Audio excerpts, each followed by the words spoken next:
करने लग गए, कारीगर बन गए, कुछ भी बन गए, ये सब पेट गुजर के लिए बन गए तो अच्छी बात है, और बड़ी मेहनत करके सीखे। पशु पक्षी तो बिना मेहनत ही किए वो गुजारा वाला काम सीख लेते हैं, जान लेते हैं और बढ़िया काम कर लेते हैं। वो भी चूहा जैसे बिल आप बढ़िया नहीं बना पाएंगे, बाया पक्षी जैसा घोंसला नहीं बना पाएंगे। और देखो वो बिना सीखे ही सब जान गया। और हम लोग इतना पढ़ लिख करके और बुद्धिमान बन करके और ट्रेनिंग में जा करके बड़े बड़े स्कूल कॉलेज और गुरुजनों के बीच में बैठ करके भी इतना सीखे तो क्या सीखे। अब फिर इतना कहाँ, इतना सब सीखने के बाद बीच में तंबाकू खाने लगते हैं, बीड़ी पीने लगते हैं, शराब पीने लगते हैं, ज्ञान में भी अज्ञान भर लेते हैं। जानने का तमाम मतलब व्यवहारिक ज्ञान जानने का उनके पास है, लेकिन ये सब जान करके भी फिर अज्ञान भर लिए, गाली गलौज सीख लिए, लड़ाई झगड़ा सीख लिए, चुगली निंदा सीख लिए, ईर्षा द्वेष सीख लिए। सोचो, देखो जो पशु पक्षी हैं तो वे खाने पीने रहने बसने के लिए अपने आप सीखे, लेकिन वो गाली निंदा तो नहीं सीखे ना। किसी कुत्ता को गाली देते सुने हो, किसी गाय को, किसी बैल को, और किसी चूहा को, बिल्ली को, किसी ईर्षा द्वेष करते, निंदा करते, लड़ाई झगड़ा करते आपने नहीं देखा होगा। लेकिन मनुष्य बहुत यही सब फितूरेबाजी में अपना सारा समय गंवाता रहता है। इतना बढ़िया समय, इतना अनमोल जीवन है, और इसको पा करके ये 3.5 हाथ का शरीर और इसी के गुजारा के लिए, और एक छोटा सा मन है सबके पास, और ये मन को खुश करने के लिए न जाने क्या क्या परपंच करता है। बीड़ी, तंबाकू, सिगरेट, गांजा, भांग, शराब, अंडा, मांस, लड़ाई झगड़ा, तेरा मेरा और कलह कल्पना सब करता रहता है। हम लोगों ने अपने जीवन को बहुत दुरुपयोग किया है। अब बहुत बड़ी शक्ति है सबके पास, हाथ पैर की शक्ति, आंख नाक की शक्ति, और फिर एक शक्ति है सबसे बड़ी, सबके पास मन है। मन की शक्ति आपकी बहुत ज्यादा है। जिस मन से आप दूसरों की चुगली निंदा के बारे में सोचते हैं, लड़ाई झगड़ा के बारे में सोचते हैं, अमुक के बहू बेटी के बारे में, अमुक के कितना खेत जमीन और रुपया पैसा आमदनी है, और यही सब सोच सोच करके मन में तमाम इच्छाएं कामनाएं ईर्षा द्वेष उत्पन्न करते हैं। इसी मन की शक्ति से आप दया क्षमा के बारे में सोच सकते हैं, ज्ञान भक्ति के बारे में सोच सकते हैं, प्रेम और विनम्रता के बारे में सोच सकते हैं, घर में हंसी खुशी के बारे में सोच सकते हैं। सोचना ही तो है ना। तो ऐसा सोचो कि जिससे आपका जीवन खुशहाल हो जाए, आपके घर में प्रेम बढ़ जाए, आपके मन में शांति आ जाए, आपके बच्चे सदाचारी बन जाएं, आपके घर में सबको आनंद आ जाए। तो ऐसा क्यों ना सोचें। देखो, आप लोग आखिर आग जलाते हैं घर में, आग जलाना जरूरी है, लेकिन फिर भी ऐसा जलाते हैं कि कहीं घर में ना आग लग जाए, ऐसा करते हैं ना। इसी तरह जब आपको सोचना ही है तो ऐसा क्यों नहीं सोचते कि कहीं हमारे जीवन में दुख न आ जाए। काम तो हंसिया खुरपी चाकू का प्रयोग तो सब लोग करते हैं, लेकिन ऐसा प्रयोग करते हैं कि कहीं हाथ पैर न कट जाए, तो कहीं कपड़ा न कट जाए, हमारा कुर्सी टेबल न कट जाए, खराब हो जाए। तो जब उधर संभाल करके सब उसका उपयोग करते हैं तो ऐसा काम भी क्यों नहीं करते कि जिससे हमारे जीवन में दोष दुर्गुण न आ जाए और किसी तरीके से दुख न हो जाए। इसलिए सदैव हर इंसान को अच्छी बात सोचना चाहिए, अच्छे काम करना चाहिए, अच्छी आदतें बनाना चाहिए कि जिससे जीवन हमारा बिगड़ने न पावे, गलत आदतें न आने पावे और दोष दुर्गुण न होने पावे। इसलिए हर आदमी को ये सावधानी रखना चाहिए कि अपना खान पान रहन सहन कहीं बिगड़ने न पावे, गंदी आदतें न होने पावे और हमारे जीवन में दोष दुर्गुण न आने पावे। इसलिए सबको बच बच करके रहना चाहिए। हर इंसान को अपने जीवन में ये सोचना चाहिए कि मेरे द्वारा किसी को दुख ना हो जाए। हाँ, जब हम किसी से दुख पाते हैं जब, तो बेचैन होते हैं, घबराहट होती है, मन को कष्ट होता है। जब हम स्वयं दुख नहीं पाना चाहते तब दूसरों को दुख क्यों दिया जाए। इसलिए किसी को दुखी ना बनाओ, किसी को कष्ट ना दो, दयावान बने।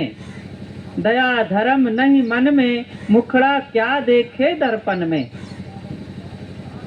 सदगुरु कबीर साहब का देखो ये भजन है।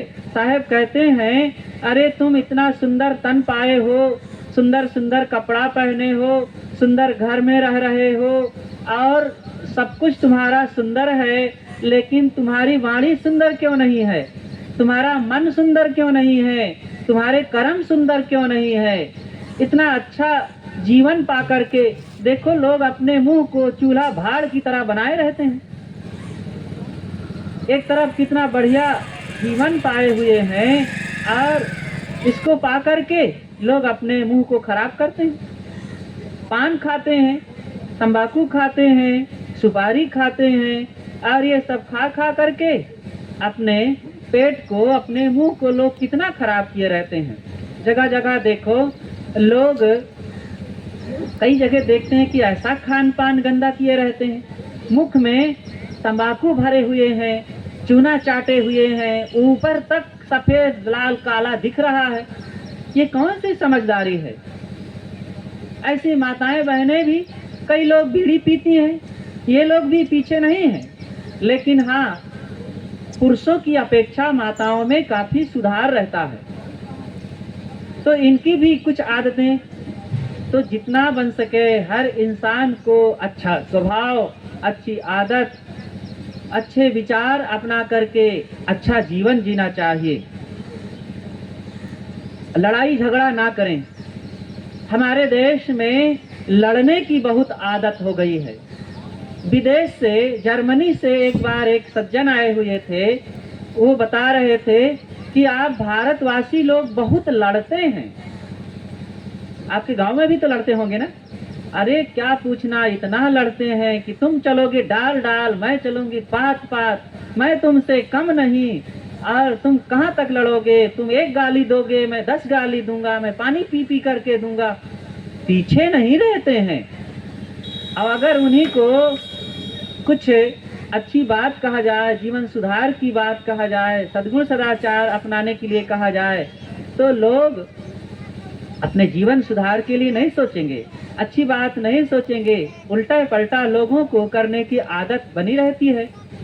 इसलिए अपने खान पान में सावधानी रखे, गलत ना खाओ पियो। ये जीवन जो मिला हुआ है बड़ा उपयोगी है, बहुत उत्तम है, और ऐसा सुनहला मानव तन पा करके अगर हम लड़ाई करें, झगड़ा करें और गाली गलौज में समय को बिता दें, तो हमारे मनुष्य होने का क्या फल मिला। इतना बढ़िया जीवन पा करके अब यही गंदे गंदे स्वभाव आदतों में ही जीवन को खपा दिया जाए, सब यूं ही सारे समय को बिता दिया जाए, तो क्या मतलब हुआ।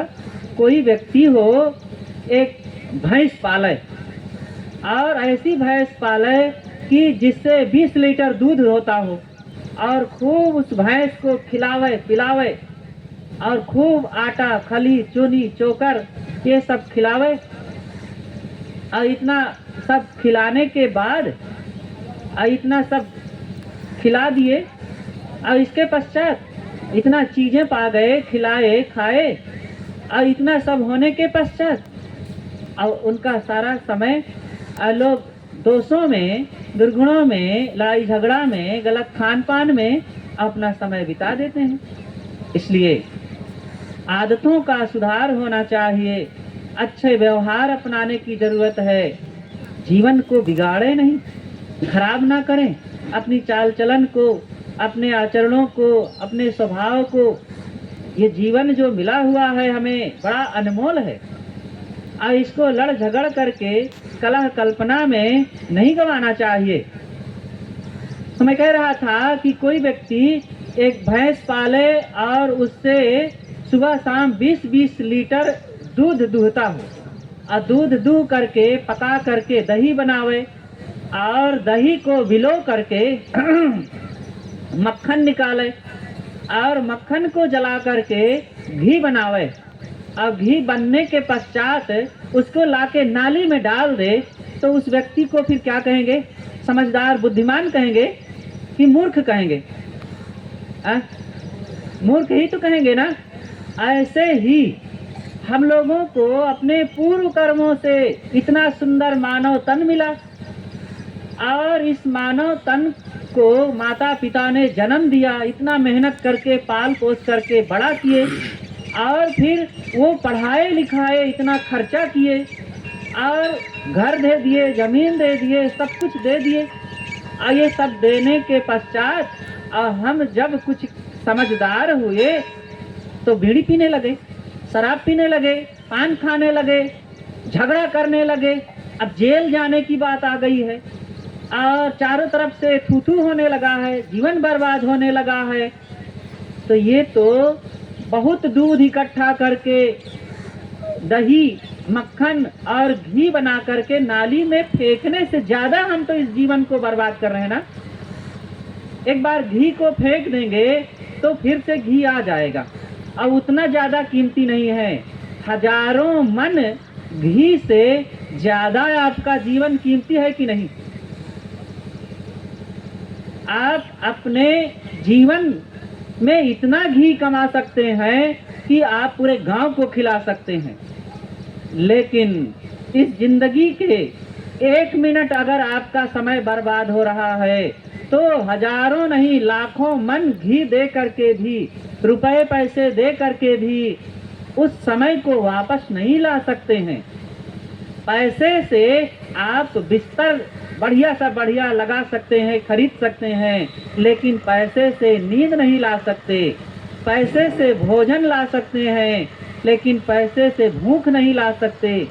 पैसे से घर बनवा सकते हैं, लेकिन पैसे से घर में खुशियां नहीं ला सकते हैं। अब ये सब कैसे आएगा? आपके अच्छे विचार से आएगा, अच्छे स्वभाव से आएगा। जब आप सत्संग में बैठेंगे, संतों के पास बैठेंगे, उनकी ज्ञान भरी बातें सुनेंगे और फिर घर में जाकर के वैसे अपने जीवन को जिएंगे, तब वो बनेगा। और इसमें कितना पैसा लगा, तब आप सुख की नींद सो सकेंगे, घर में खुशियों के साथ अपने बाल बच्चों में हंस बोल सकेंगे और आपको भूख लगेगी, सूखा रूखा खा करके भी आप अच्छी तंदुरुस्ती कायम कर सकेंगे। आज देखो यही तो नहीं हो रहा। लोगों के पास पैसा है लेकिन अच्छा सा खा नहीं सकते। क्या खाते हैं? पैसा है लेकिन उसी पैसे से आप फल खरीदिए, दूध खरीदिए, घी खरीदिए, मिठाई खरीदिए, मेवा खरीदिए और भी दाल चावल आदि खरीद करके संयम से खाइए, स्वस्थ रहिए। लेकिन ये ना खरीद करके लोग अंडा खरीदते हैं, मांस खरीदते हैं, गांजा खरीदते हैं, बीड़ी खरीदते हैं, शराब खरीदते हैं, जिससे पैसा भी बर्बाद हुआ और आपका शरीर भी बर्बाद हुआ, मुंह भी बर्बाद हुआ, रोग भी मिला और आपके बाल बच्चे भी यही सब सीख लिए और समाज को यही कुपाठ पढ़ा करके। एक अध्यापक जब पढ़ाता है 10 साल 20 साल तो एक डॉक्टर मास्टर बनने लायक व्यक्ति बन पाता है। और आप बिना पैसे के समाज में गांव के लोगों को शराबी बना दिए। ऐसी अपनी आदत बनाए ना, बिना स्कूल खोले आपने फ्री में शराबी बना दिया और ऐसा पाठ पढ़ाए कि कितने लोगों का नुकसान हुआ। एक अध्यापक ने जितना भौतिक शिक्षा देने का काम नहीं किया, उससे ज्यादा आपने उसके विनाश के, उसके परिवार के, समाज के, गांव के लोगों के विनाश का वो शराबी व्यक्ति, जुआड़ी व्यक्ति, गंजेड़ी भंगेड़ी व्यक्ति और बीड़ी तंबाकू खाने वाला कितना विनाश का पाठ पढ़ाया। लेकिन एक दूसरी तरफ एक संत वो साधक हो गया और वो ज्ञान की बात सिखा रहे हैं, सदाचार की बात सिखा रहे हैं, पवित्रता की बात सिखा रहे हैं, पवित्र रहन सहन खान पान की बात सिखा रहे हैं। आपस में संगठन, प्रेम, एकता की बात सिखा रहे हैं। देखो एक तरफ ये भी बिना पैसा लिए, बिना कोई बाहरी प्रशिक्षण दिए, कोई बिना शुल्क लिए आपको वह पाठ पढ़ा रहे हैं जो कोई डॉक्टर, मास्टर, इंजीनियर, वकील, नेता, प्रोफेसर नहीं सिखा सकता है। और आपके घर में प्रेम बढ़ गया, आपके जीवन में सदाचार बढ़ गया, आपका धन बचने लग गया है तमाम गलत आदतों से जो आप परेशान थे। अब आपके भाई भाई में प्रेम होने लगा, पति पत्नी में प्रेम हो गया है। और जब मीठा बोलने लगे सत्संग में आकर के, तो सबके साथ आपका सुंदर व्यवहार हो गया है, आपका नाम भी बढ़ने लग गया है, आपको लोग सदाचारी कहने लग गए हैं। अब आप इसी स्वभाव की आदत से अब आप सत्संग में जाने लगे और ध्यान करने लगे, ग्रंथ पढ़ने लग गए। अब आपको लोग भक्त कहते हैं, साधु कहने लग गए हैं। देखो कितना ऊपर उठ गया जीवन ना। सत्संग से जीवन बदलता है। इसलिए सभी माँ बहनों को, सज्जनों और देवियों को, बच्चों को सत्संग में जाना चाहिए, ज्ञान की बातें सुनना चाहिए, ग्रंथ पढ़ना चाहिए, घर में इसकी चर्चा करना चाहिए। आज मोबाइल का जमाना है, सबके पास मोबाइल है, इंटरनेट है, तो मोबाइल में देखो कबीर आश्रम कौशाम्बी बोल दीजिए और उसमें कह दीजिए कि हमें पूज्य संत श्री विकास साहब जी का प्रवचन सुनना है, और साहब जी आकर के आपको ज्ञान सुनाने लगेंगे, सत्संग सुनाने लग जाएंगे। प्रशांत साहब का प्रवचन सुनना है, वे आकर के सुनाने लग जाएंगे। तो इस प्रकार से आप घर बैठे ज्ञान की बातें, सत्संग की बातें, साधना की बातें, जीवन सुधार की बातें, पारिवारिक प्रेम की बातें, मन की शांति की बातें सुन सकते हैं। ये माताएं बहनें भी इस चीजों में आगे बढ़ें। एक तरफ देखो, एक जमाना था कि ये माताएं बहनें घर में दुखी रहें, घूंघट काढ़े, कोई बाहर इनको देख ना सके और पर्दा प्रथा में रहती थी, पढ़ाई लिखाई इनकी होती ही नहीं थी, केवल चूल्हा चक्की करें, बच्चे पैदा करें, उनके टट्टी पेशाब धोवें और बस इतना इनका काम रहता था और कुछ ना कर सके।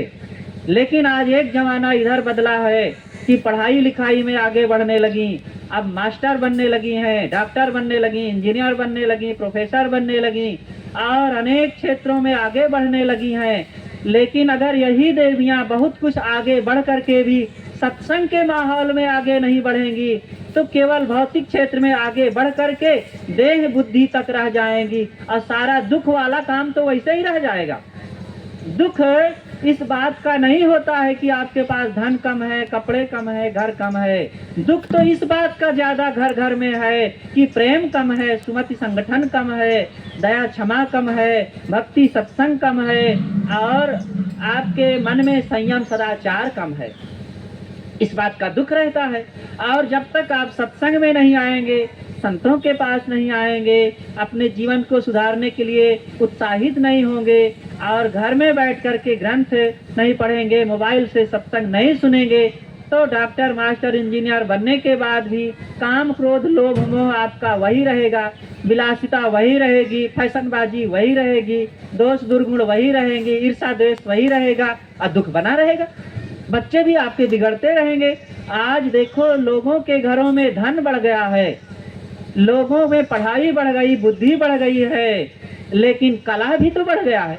पहले आज से 50 साल 60 साल पहले के जमाने और आज में तुलना कर लीजिए। पहले पढ़े लिखे कम लोग होते थे, लेकिन अनपढ़ होकर के भी एक घर में 10, 15, 20 लोग प्रेम से रह लेते थे।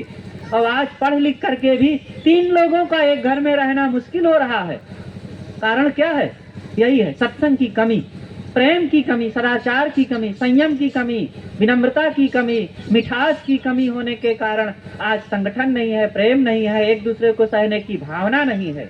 और जब तक ये नहीं होगा, चाहे जितना धन बढ़ जाए, बना रहेगा तल्ला पर तल्ला मकान 4-10 मंजिल का, बैंकों में भरा रहेगा आपके पैसे लाखों नहीं करोड़ों रुपए, और आपके खेत में भी खूब दाना होता रहेगा, खाते रहिए खूब, लेकिन जलते रहेंगे, लड़ते रहेंगे, मुकदमाबाजी होती रहेगी, कोर्ट कचहरी का चक्कर लगाते रहेंगे और चोर गुंडे बदमाश आपके घर में आकर के आपका अनाज सब बर्बाद करते रहेंगे, आपके बाल बच्चों को कुपाठ पढ़ाते रहेंगे और आपके जीवन में दाग पर दाग लगाते रहेंगे, आपका लोक और परलोक सब कुछ बर्बाद करते रहेंगे। आपको क्या मिलेगा? वो बड़ा धन, बड़ा घर, बड़ी प्रॉपर्टी पाने के बाद मेरे कहने का मतलब ये नहीं है कि बड़ा घर ना बनवाइए, बहुत धन ना कमाइए, बहुत प्रॉपर्टी ना बढ़ाइए, सब करिए, लेकिन इसके साथ साथ जिसके लिए ये सब बढ़ा रहे हैं उस जीवन को भी सजाइए।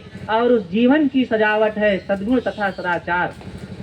जीवन में अच्छाई हो, पवित्रता हो, सदाचार हो और ज्ञान भक्ति हो, दया क्षमा हो, प्रेम और एकता हो, इंसानियत हो। बिना इंसानियत के ये जीवन पशु के समान होता है। इसलिए पशुता से ऊपर उठ करके हमें इंसानियत के राह पर आगे बढ़ना चाहिए, जिससे कि हम सच्चे मानव तन पाने का लाभ प्राप्त कर सकें। इसलिए आप सभी सज्जनों और भक्तिमयी माताओं बहनों से निवेदन है कि आप सब लोग ज्ञान और भक्ति के क्षेत्र में भी आगे बढ़ो, जीवन को सुधारो, संतों से जुड़ो, सज्जनों से जुड़ो और अपने इस बहते हुए जीवन को जरा पकड़ो, संभालो। जैसे पानी पानी एक पानी होता है कि अगर वो बाढ़ आ जाए तो गांव को, परिवार को, समाज को डुबा करके सबको तहस नहस कर देता है। लेकिन वही पानी को जब बांध बना करके रोक लिया गया तो उसी पानी से बिजली बनने लगती है। और उसी पानी से बिजली बनने के बाद फिर देखो बिजली कितना काम आती है। मोटर चलाओ, पंखा चलाओ, हीटर चलाओ और बड़ी बड़ी मशीनें चलाओ, कल कारखाने चलाओ और खूब धन, रुपए, पैसे आदि की कमाई होने लगती है और सब कुछ बढ़ जाता है।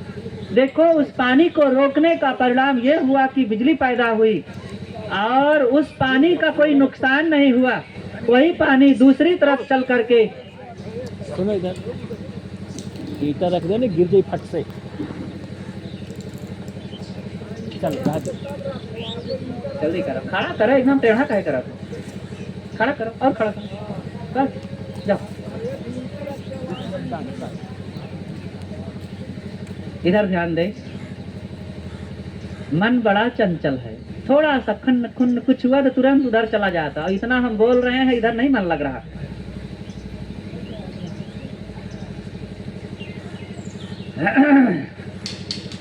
तो मैं कह रहा था कि आ रहे हैं इस जीवन को सुधारे, इस जीवन को बदले।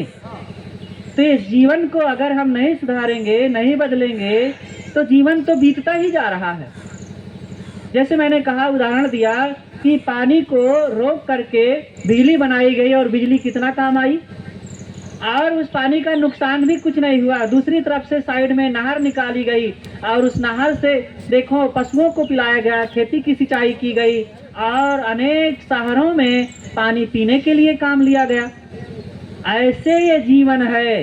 इस जीवन में जब भक्ति और सत्संग का, संयम और सदाचार का एक बांध बना देंगे तो आपके जीवन में प्रेम, सुमति, संगठन की बहुत ज्यादा पावर तैयार हो जाएगा। और इस पावर से फिर आप जिधर आप लगेंगे, कहीं भी किसी दिशा में काम करिएगा, आपका सुंदर व्यवहार, सुंदर स्वभाव, सुंदर आचरण रहेगा और आप बड़े सुखी रहेंगे। और इसके परिणाम में जो साइड इफेक्ट होगा, इसके बदले में जो आपका समय बीतेगा, वो समय बड़े अच्छे ढंग से बीतेगा और जो भी आप काम करेंगे बढ़िया से होगा। लेकिन जब यही सत्संग भजन में नहीं लगेंगे तो आपका कमाया हुआ धन भी सब बर्बाद होगा। चोर लखैरे ले जाएंगे, पान सुपारी शराब में जाएगा और उजड़ लोगों के स्वागत में जाएगा, गजेड़ी भंगेड़ियों में बर्बाद होगा, पुलिस कचहरी, थानेदार और वकीलों से जाएगा। ऐसे सब चला जाएगा। बहुत कमाते हैं आप, लेकिन हाथ में पैसा क्यों नहीं रुकता है? लोगों की शिकायत रहती, साहब क्या करें, हमारे पैसा ही नहीं रुकता है। कैसे रुकेगा? पैसा रोकना जानते हैं? फिजूल खर्ची में लगाते हैं, दिखावाबाजी में लगाते हैं, अनावश्यक शौक श्रृंगार में लगे हुए हैं और उजड़ लोगों को खुश करने में लगे हुए हैं, अपने मन इंद्रियों को खुश करने में लगे हुए हैं और इसी में बेतहाशा पैसा बर्बाद कर रहे हैं और कहते हैं कि पैसा नहीं रुकता। आप जितना कमाते हैं, मैं कहता हूँ अगर उसको तरीके से खर्च करना आ जाए तो आपके कमाई के केवल 25% पैसे में आपका घर परिवार बढ़िया चल सकता। 75% आप बचा सकते हैं। समझदारी और विचार पूर्वक अगर सोचेंगे तो आपका 75% पैसा इधर उधर में ही खर्च हो रहा है। दिखावाबाजी, प्रपंच और नशा तथा उज्जड लोगों के स्वागत में ही। इसलिए इस जीवन को सही बनाना, सुखी बनाना और शांत बनाना एक बहुत बड़ी कला है, और उस कला को आप सत्संग से ही सीख सकते हैं।